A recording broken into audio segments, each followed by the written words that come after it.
¿Alguna vez te has preguntado por qué se detuvieron los milagros?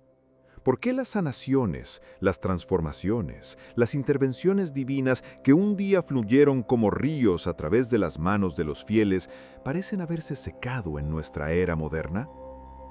¿Y si te dijera que antes de realizar cada uno de sus milagros, antes de resucitar a los muertos, antes de sanar a los ciegos, antes de calmar las tormentas, Jesús pronunciaba una oración muy concreta, una fórmula sagrada tan poderosa que con el paso del tiempo te fue ocultada? Eliminada sistemáticamente de las enseñanzas, enterrada bajo siglos de doctrina institucional. Escribe "Estoy listo" en los comentarios si quieres saber lo que te han estado ocultando. Y si sientes esa antigua agitación en tu alma ahora mismo, ese susurro diciéndote que estabas destinado a encontrar este video en este momento exacto de tu vida, pulsa el botón de "Me gusta", porque lo que estás a punto de descubrir va a pulverizar todo lo que creías saber sobre la oración, sobre el poder y sobre tu propio potencial divino. No dejaron de enseñar esta oración por accidente. Dejaron de enseñarla porque funciona, porque transfiere el poder de la institución al individuo, porque revela que tú no estás separado de la fuente divina. Eres un recipiente para ella, un conducto a través del cual los milagros fluyen con la misma naturalidad que la respiración, siempre que conozcas el secreto. En los próximos minutos vas a descubrir las palabras exactas que Jesús pronunciaba antes de convertir el agua en vino, antes de multiplicar los panes y los peces, antes de ordenarle a Lázaro que saliera de su tumba. Pero más allá de eso, vas a entender por qué esas palabras contienen la frecuencia misma de la creación, por qué desbloquean ese mismo poder milagroso dentro de ti, y por qué este conocimiento fue ocultado deliberadamente a las masas durante 2000 años. Esto no es solo historia, esto no es solo teología. Esta es la llave prohibida del reino, una llave escondida a plena vista, esperando a aquellos que tienen ojos para ver y oídos para oír. La pregunta es, ¿estás listo para recordar lo que tu alma siempre ha sabido? Para entender lo que nos fue arrebatado, tenemos que retroceder en el tiempo, a un tiempo anterior a los concilios, anterior al concilio de Nicea en el año 325 después de Cristo. Anterior a que Constantino fusionara la Iglesia y el Imperio, anterior a que los guardianes decidieran qué enseñanzas iban a sobrevivir y cuáles quedarían enterradas en las arenas del tiempo. Los primeros seguidores de Jesús, los que caminaron con él, los que presenciaron los milagros con sus propios ojos, practicaban una forma de oración radicalmente distinta a la que practica hoy la mayor parte de la gente. En el antiguo arameo que Jesús hablaba, un idioma en el que cada palabra lleva su propia frecuencia vibracional, donde sonido y significado son inseparables, la oración no era súplica, no era pedirle favores a una deidad externa, como un sirviente rogando ante un rey lejano. Era algo mucho más poderoso, mucho más peligroso para aquellos que más tarde querrían controlar a las masas a través de la jerarquía religiosa. Era una declaración de unidad con la fuente divina, un reconocimiento del poder que ya estaba presente, del poder que ya fluía a través del que oraba. Los textos gnósticos descubiertos en Nag Hammadi en 1945 y mantenidos en secreto durante décadas, revelan que Jesús enseñó a sus discípulos más cercanos un misterio. El reino de Dios está dentro de vosotros. No estará, no podría estar si eres suficientemente bueno. Presente indicativo, ya está aquí, ya activado.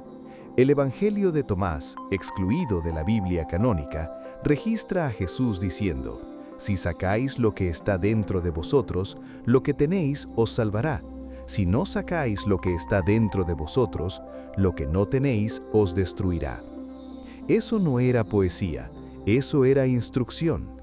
Ese era el manual técnico para hacer milagros que la Iglesia institucional consideró demasiado amenazante como para preservarlo, porque significaba que todos los seres humanos llevaban la misma chispa divina, el mismo poder creativo que Jesús demostró. Significaba que no era necesario ningún mediador, ningún sacerdote que intercediera, ningún pago exigido, ninguna jerarquía manteniendo el control. Detente aquí un momento. Si lo que estás escuchando te está resonando en lo más profundo del ser, si sientes que por fin alguien está revelando la verdad que siempre supiste que existía, necesito que hagas algo ahora mismo.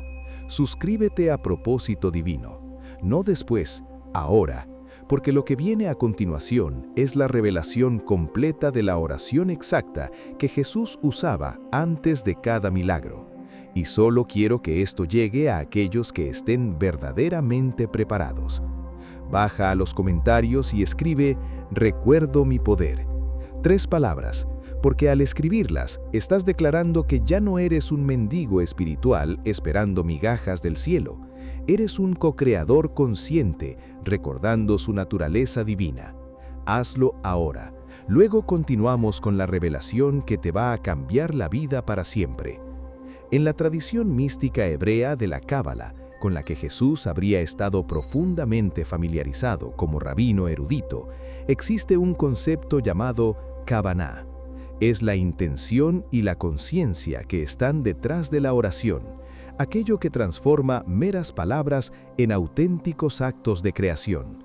Los antiguos cabalistas entendían que el propio nombre divino, el tetragramatón IMHH, representa el tiempo presente eterno. Yo soy el que soy. No yo fui, no yo seré. Yo soy. El ahora eterno donde reside todo el poder, donde surge toda creación.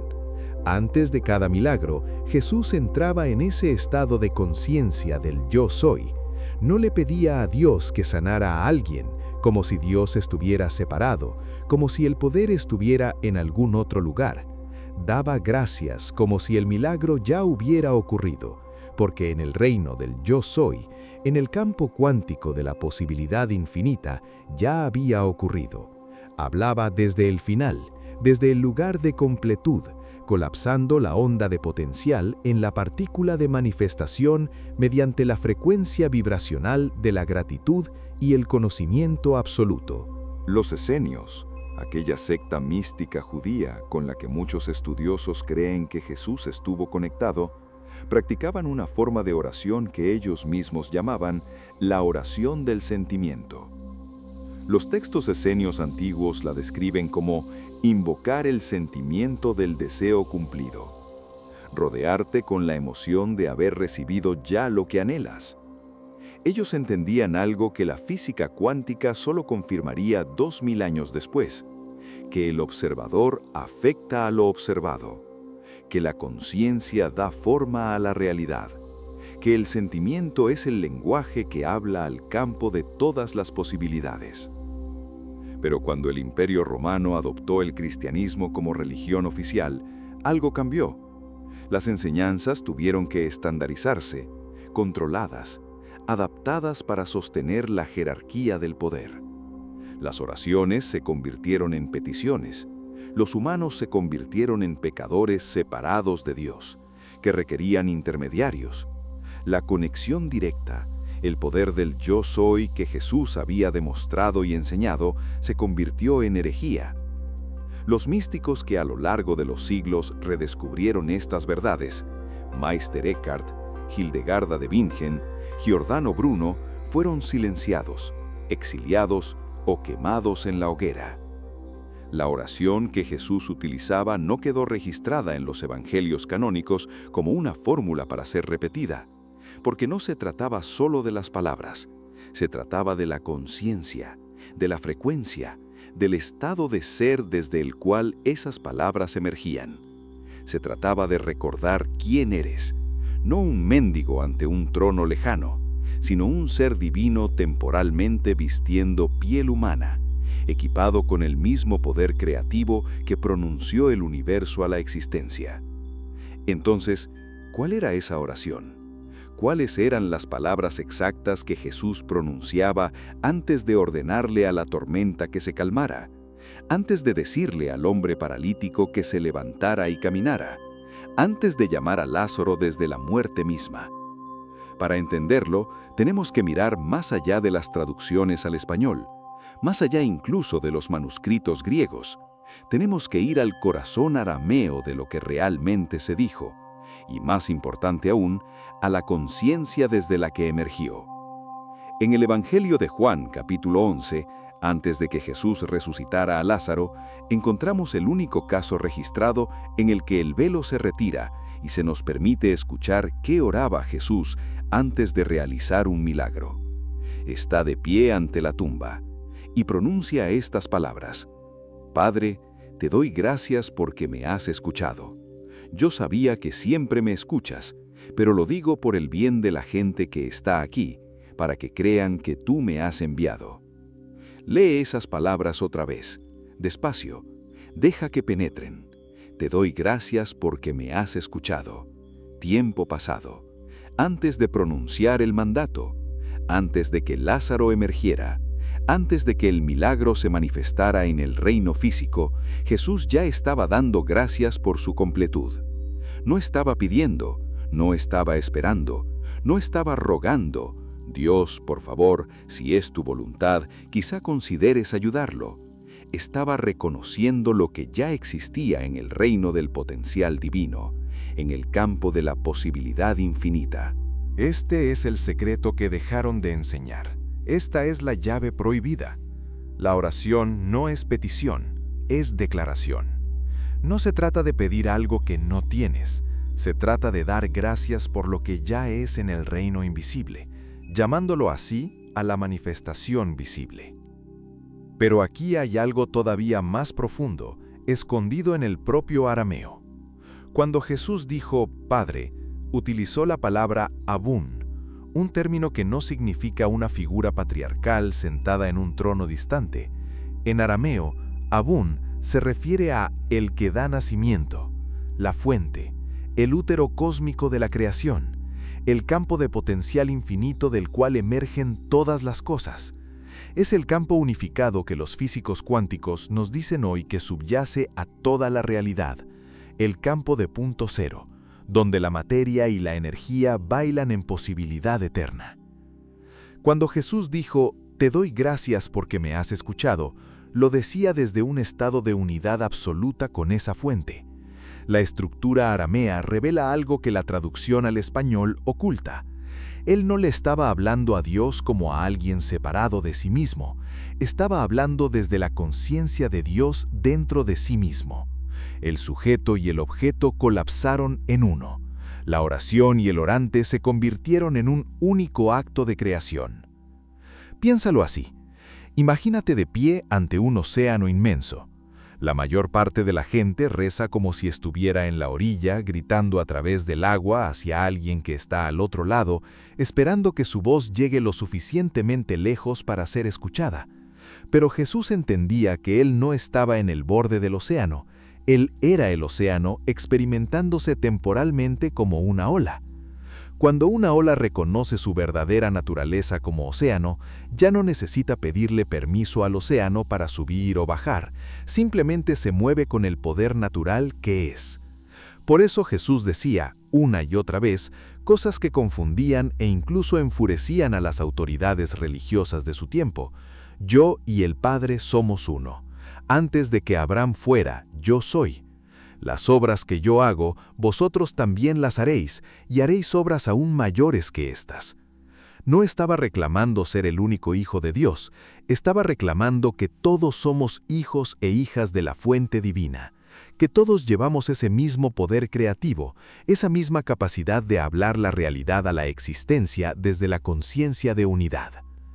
La oración que antecedía a cada milagro tenía tres componentes esenciales, tres frecuencias que debían estar presentes simultáneamente. El primero era la conciencia de unidad, el conocimiento absoluto de que no existe separación entre el que ora y la fuente de toda creación. No creencia, no esperanza, no fe en algo que está fuera de ti, sino conocimiento experiencial directo de tu verdadera naturaleza como expresión individualizada del infinito. El segundo era la acción de gracias en tiempo presente, acción de gracias por el milagro ya cumplido, ya hecho, ya manifestado en el reino invisible. Esta es la frecuencia vibracional que los físicos cuánticos entienden hoy como el efecto del observador, el acto de observar, de colocar tu conciencia en la realidad del deseo cumplido, colapsa la función de onda del potencial en la partícula de manifestación. El tercero era el sentimiento, la experiencia corporal completa de haber recibido ya el milagro, no el reconocimiento mental de unas palabras, sino el estado fisiológico, la firma electromagnética que tu corazón envía cuando estás viviendo en la realidad de la completitud. Tu corazón genera un campo electromagnético 5000 veces más potente que el de tu cerebro. Y ese campo se comunica directamente con lo que los antiguos llamaron el campo de todas las posibilidades, y lo que los científicos hoy llaman el campo cuántico. Jesús entendía algo que los místicos modernos y los físicos cuánticos apenas empiezan a redescubrir, que el universo no responde a tus palabras, ni siquiera a tus pensamientos. Responde a la frecuencia que estás emitiendo, a la señal que todo tu ser está transmitiendo. Cuando oras desde la carencia, desde la necesidad, desde la conciencia de no tener, estás emitiendo la señal de la carencia, y el universo, que es un espejo perfecto, te devuelve esa carencia reflejada. Pero cuando Jesús oraba, hacía algo que desafiaba a la mente lógica, algo que parecía imposible para quienes estaban atrapados en el pensamiento lineal de causa y efecto. Oraba desde el final. Colocaba su conciencia no en el momento presente del problema, ni siquiera en la realidad actual de la enfermedad, de la muerte o de la carencia, sino en el momento futuro de la solución ya cumplida. Y luego traía ese sentimiento futuro al momento presente a través de la alquimia de la gratitud. Aquí es donde la mayoría de las personas tropieza. Se dicen, ¿cómo voy a dar gracias por algo que no tengo? ¿No es eso mentir? ¿No es eso autoengañarme? Pero están haciendo la pregunta equivocada, porque siguen operando desde el paradigma de la física newtoniana, donde la realidad es fija, sólida, ya determinada. Jesús operaba desde lo que ahora entendemos como realidad cuántica, donde el futuro no es fijo, sino fluido, donde existen simultáneamente múltiples líneas temporales potenciales, y donde tu conciencia, concretamente la frecuencia electromagnética de tu corazón y de tu mente en alineación coherente, selecciona cuál de esas líneas colapsa en tu realidad experimentada. En un antiguo texto místico llamado La Oración de José, referenciado por los primeros padres de la Iglesia, pero posteriormente excluido del canon, hay un pasaje que revela esta verdad explícitamente. He descendido para habitar entre los hijos de los hombres, y les he hablado en su lengua, pero yo vengo de arriba, de los cielos. Soy un espíritu gobernante al que se le ha dado dominio sobre aquellos que nacieron antes que yo. Esto no era solo Jesús hablando, era la enseñanza de que toda alma humana desciende del reino del potencial puro, del campo de la posibilidad infinita y toma forma temporal en el mundo material, pero conservando la capacidad de acceder a ese reino superior a través de la conciencia. El principio hermético, como es arriba, es abajo, como es adentro, es afuera, codificaba esta misma verdad. El reino de arriba, el campo invisible del potencial cuántico, es la plantilla para el reino de abajo, la manifestación física. Lo que existe dentro, en tu conciencia, en tu estado de sentimiento, en la realidad que sostienes como verdadera en tu corazón, se manifiesta afuera como tu realidad física experimentada. Jesús no violó esta ley, la dominó. La operó con tal precisión que lo que parecían milagros eran en realidad el resultado natural e inevitable de la alineación perfecta entre conciencia interna y manifestación externa. Considera el milagro de los panes y los peces. 5,000 personas hambrientas con solo 5 panes y 2 peces. Los discípulos vieron carencia, vieron unas matemáticas imposibles, vieron un problema sin solución. Pero Jesús, ¿qué hizo? Tomó los 5 panes y los 2 peces, y antes de distribuirlos, antes de que la multiplicación sucediera en el reino visible, levantó la mirada al cielo y dio gracias. De nuevo, gratitud en tiempo pasado, antes de la manifestación. Acción de gracias por el milagro ya cumplido en el reino invisible. ¿Qué ocurrió en ese momento? Desplazó su conciencia de la frecuencia de no hay suficiente a la frecuencia de hay más que suficiente. Se movió de la vibración de la escasez a la vibración de la abundancia. Y aquí está la clave que tienes que entender. La abundancia y la escasez no son cantidades, son frecuencias, son estados de conciencia. Puedes tener 1 millón de euros y seguir vibrando en la frecuencia de la escasez, siempre con miedo a que no sea suficiente, siempre aferrándote a más. O puedes tener muy poco y vibrar en la frecuencia de la abundancia, siempre agradecido, siempre reconociendo el suministro infinito disponible en el reino invisible. Los antiguos cabalistas enseñaban que existen 2 mundos, el mundo de Asiá, la manifestación física, y el mundo de Atzilut, la emanación divina. Entre ambos están los reinos intermedios, Yetzirá, la formación, y Briá, la creación. La oración que Jesús utilizaba no operaba en Asiá, no en el mundo físico donde existía el problema. Operaba en Briá, en el reino de la creación pura, donde la conciencia se convierte en cosa, donde la conciencia da forma a la energía. Cuando rezas desde Asiá, desde el problema, Dios, estoy enfermo, por favor sáname, la propia estructura de esa oración refuerza y transmite la frecuencia de la enfermedad. Estás observando la enfermedad, te estás enfocando en ella, la estás sintiendo, y por lo tanto, según el efecto del observador en mecánica cuántica, estás colapsando la función de onda en más enfermedad. Pero cuando rezas desde Briá, desde el reino de la creación, estás rezando desde la solución. Gracias porque soy íntegro, porque estoy sanado, porque la vitalidad fluye a través de cada célula de mi cuerpo. No estás negando la realidad física actual, simplemente te niegas a entregarle tu poder de observación y de sentimiento. Estás retirando tu conciencia del problema e invirtiéndola por completo en la solución. De este modo, privas al problema de la misma energía que necesita para persistir y alimentas a la solución con el poder creativo de tu atención enfocada y de tu gratitud. Por eso Jesús podía decirle al paralítico, «Tus pecados te son perdonados. Levántate y anda». Los líderes religiosos se escandalizaron.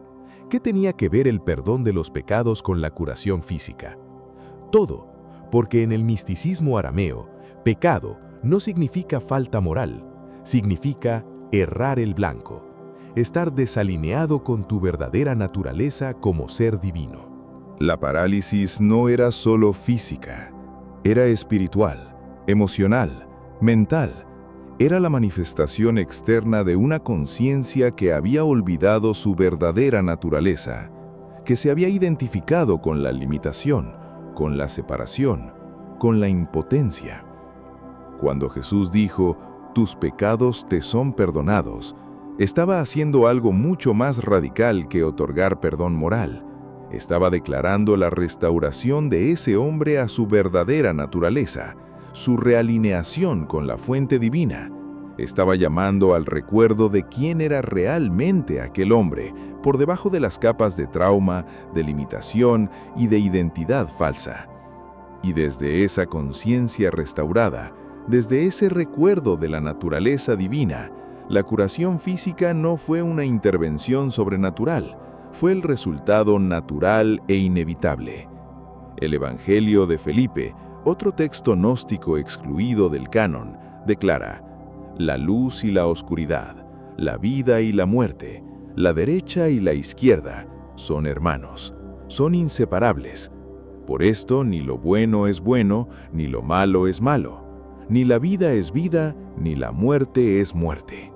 Por esta razón, cada uno se disolverá en su naturaleza original.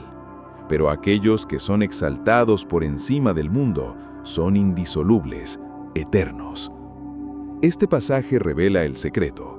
Los milagros no suceden superando las leyes físicas, suceden trascendiendo el nivel de conciencia en el que esas limitaciones existen. Jesús operaba desde la conciencia exaltada por encima del mundo, el reino donde los opuestos se disuelven, donde enfermedad y salud son reconocidas ambas como estados temporales dentro de una naturaleza divina eterna e inmutable. Desde esa conciencia elevada, Él simplemente llamaba al estado preferido, a través de la frecuencia vibracional de la gratitud y del conocimiento. Ahora llega el momento en el que la sabiduría antigua se encuentra con tu vida cotidiana, en el que la enseñanza prohibida se convierte en práctica viva, en el que tomas el mismo poder que Jesús demostró y lo activas en tu propia experiencia. Esto ya no es teoría, ya no es historia. Este es el manual técnico para hacer milagros que llevaba esperándote hasta que estuvieras preparado para recibirlo. El primer paso es pasar de la petición a la declaración, del pedir al agradecer.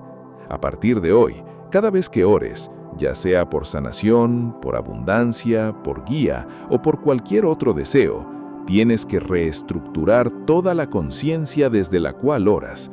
Nunca más te acerques a la oración como un mendigo que se acerca a un rey.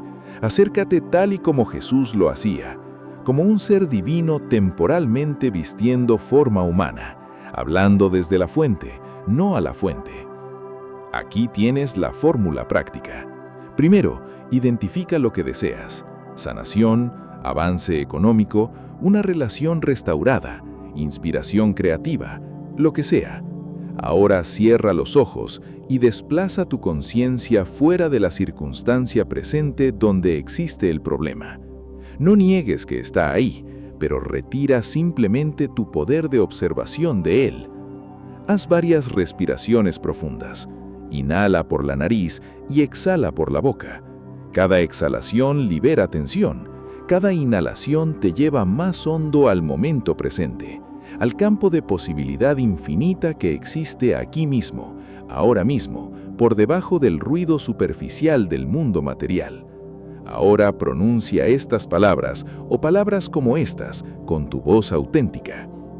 Abuón, fuente divina, campo infinito de toda posibilidad. Te doy gracias porque mi sanación ya está cumplida. Te doy gracias porque en el reino invisible, en el campo cuántico donde existe todo potencial, este milagro ya está hecho. Doy gracias no por lo que será, sino por lo que ya es. Siente las palabras. Esto es crucial.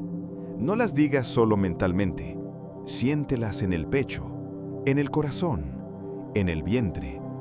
Genera la sensación fisiológica real de la gratitud, el calor, la expansión, esa sensación de alivio y de alegría que aparece cuando algo maravilloso ha sucedido.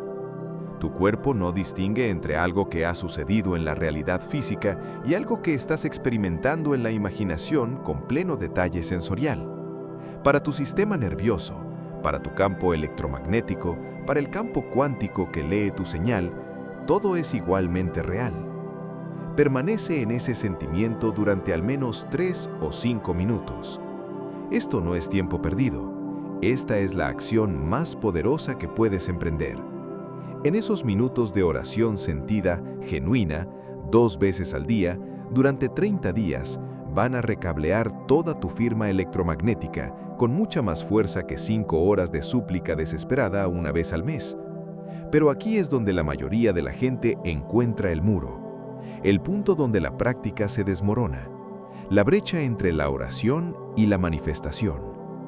Haces la oración sentida, generas la gratitud, te alineas con el milagro ya cumplido, y entonces abres los ojos y las circunstancias físicas siguen exactamente igual.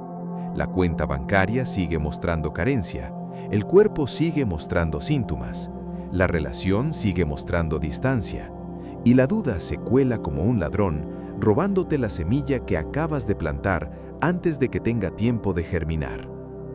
Esta es la prueba. Aquí es donde la fe, no la creencia ciega, sino la certeza de lo que se espera, la convicción de lo que no se ve, se convierte en tu ancla. Jesús habló sobre esto explícitamente cuando dijo: «Todo lo que pidáis en oración, creed que ya lo habéis recibido y lo tendréis». Tiempo presente perfecto. Habéis recibido, ya hecho. Creer no es esperar que suceda, es saber que ya ha sucedido en el reino de la causa y que simplemente estás esperando que precipite al reino del efecto. Durante esa brecha, tienes que practicar lo que los místicos llaman vivir desde el final. Esto significa que continúas desplazándote por tu día no como alguien que está esperando un milagro, sino como alguien para quien el milagro ya ha ocurrido. ¿Cómo te sentirías si la sanación ya estuviera completa? Siéntelo ahora. ¿Cómo caminarías? ¿Cómo hablarías? ¿Cómo tomarías decisiones si la abundancia ya hubiera llegado? Camina, habla y decide desde ese lugar. Esto no es fingir. Esto es vivir proféticamente, encarnar la realidad futura en el momento presente, magnetizándola así a la manifestación. Cuando surja la duda, y va a surgir, no la combatas. Combatir la duda le da energía. En su lugar, simplemente regresa a la práctica, regresa a la respiración, regresa al sentimiento de gratitud por el milagro ya cumplido. Cada vez que aparece la duda y eliges regresar a la fe, estás fortaleciendo las vías neurales de la confianza y debilitando las del miedo y la separación. Aquí tienes una técnica avanzada que Jesús usaba y que tú puedes aplicar inmediatamente. Háblale a la circunstancia directamente, tal y como Él le hablaba a la higuera, a la tormenta, a los demonios. Mira la carencia en tu cuenta bancaria y di: «Te veo, pero tú no eres la verdad de quien soy. La verdad es la abundancia divina fluyendo a través de mí ahora. Gracias, fuente, por la riqueza que ya es mía». Mira el diagnóstico, el síntoma, el dolor y di: «Te reconozco, pero tú no tienes autoridad sobre mi naturaleza divina. La salud perfecta ya es mi realidad. Gracias por la sanación ya cumplida». Esto no es negación, esto es dominio. Esto es ejercer la autoridad que Jesús dijo que tienes. Os he dado autoridad para pisar serpientes y escorpiones, y sobre todo el poder del enemigo.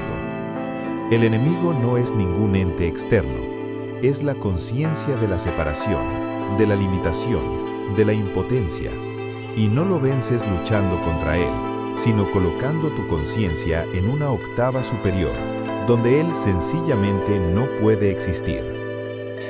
Por último, fíjate en las señales. El universo empezará a enviarte evidencia de que tu oración ha sido escuchada, de que la línea temporal está cambiando. Esas señales pueden ser sutiles al principio: un ingreso inesperado, una conversación casual, una idea repentina, un sentimiento de paz allí donde había ansiedad. No las descartes como simples coincidencias. Reconócelas como el borde delantero de tu manifestación, como prueba de que el milagro invisible está empezando a hacerse visible. La gratitud por estas pequeñas señales acelera la llegada de la manifestación mayor.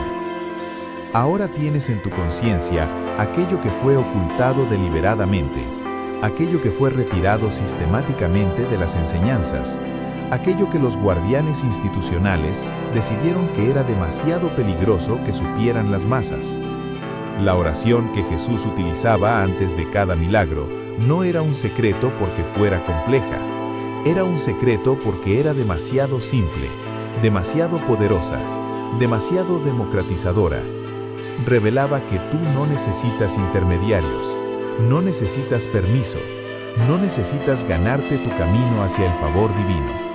Ya eres lo divino expresado en forma humana, y el poder creativo del universo ya fluye a través de ti, esperando únicamente que recuerdes, te alinees y hables desde la conciencia del yo soy.